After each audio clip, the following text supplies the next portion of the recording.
Le fait que beaucoup de portes sont ajourées de façon à pour faire circuler les alizés, de façon à rendre la température potentiellement beaucoup plus supportable. Donc c'est très impressionnant de voir comment des architectes ont réussi à intégrer dans un site qui est splendide et à concevoir des locaux qui seront à l'évident fonctionnels. Parce qu'un centre pénitentiaire, ça fonctionne tous les jours de l'année, toutes les heures de la journée. Et donc c'est un établissement qui est soumis à très rude épreuve.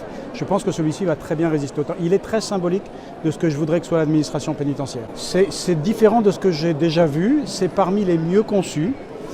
Il est rare d'avoir le privilège de visiter un établissement vide de détenus. J'ai déjà inauguré des prisons neuves, mais c'est la première fois que je visite un établissement qui est en montée en puissance parce que les personnels ont été recrutés, mais il faut qu'ils s'adaptent aux locaux. Et donc là, nous avons la possibilité d'utiliser plusieurs semaines d'adaptation pour que le service soit immédiatement rendu. Et tout ce qui a été imaginé ici est tourné vers l'objectif premier, c'est-à-dire de rendre le temps de la prison utile.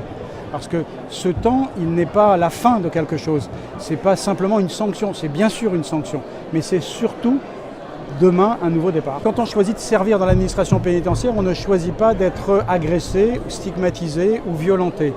Et il y a malheureusement de plus en plus une tendance dans les établissements pénitentiaires en métropole de voir cette agressivité monter. Et donc il faut une réponse passive, une réponse par l'architecture. Et ici, on a imaginé des dispositifs qui vont justement rendre probablement plus supportables les questions de détention et aussi les personnels d'avoir une condition de travail beaucoup plus acceptable. Ça ne m'aurait inquiété si l'établissement n'avait pas été imaginé avec ce qu'on appelle de la sécurité passive. C'est-à-dire dans son architecture, le fait par exemple qu'il y ait un chemin de ronde qui permette de s'assurer de la sécurité dans les périmètres de l'établissement.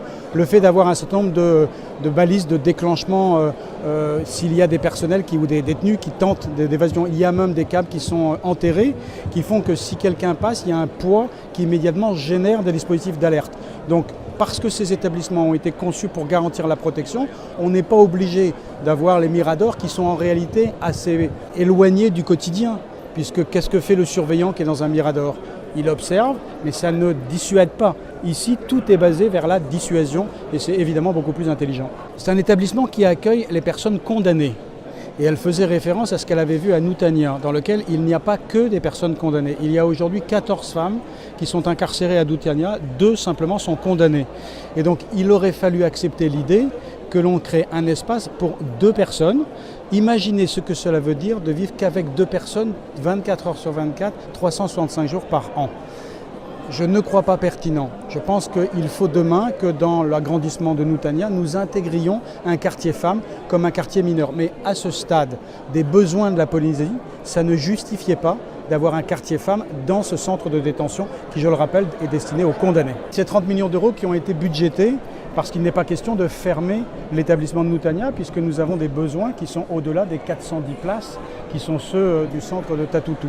Maintenant, il faut que nous affinions le projet. Est-ce qu'il faut augmenter la capacité? Il y a aujourd'hui théoriquement 165 places à Noutania. Ne faut-il pas essayer d'avoir l'opportunité de monter à 210 au regard de la sévérité des peines qui sont prononcées par les tribunaux de Papeete? Est-ce qu'il faut bâtir des établissements qu'en France, en métropolitaine, nous appelons des quartiers de préparation à la sortie, c'est-à-dire des dispositifs qui sont dédiés à mieux faciliter le retour à la vie classique? Est-ce qu'il faut avoir un quartier mineur? Bref, maintenant que Papeete est ouvert, nous allons pouvoir mettre les efforts pour la Polynésie sur Noutania, mais j'attire aussi l'attention sur le fait que nous avons beaucoup de projets dans les Outre-mer et que la capacité technique de l'administration pénitentiaire nous amène à faire des priorités. Dans la période, la priorité, c'est d'ouvrir un centre dans la province nord de Nouvelle-Calédonie à Koné.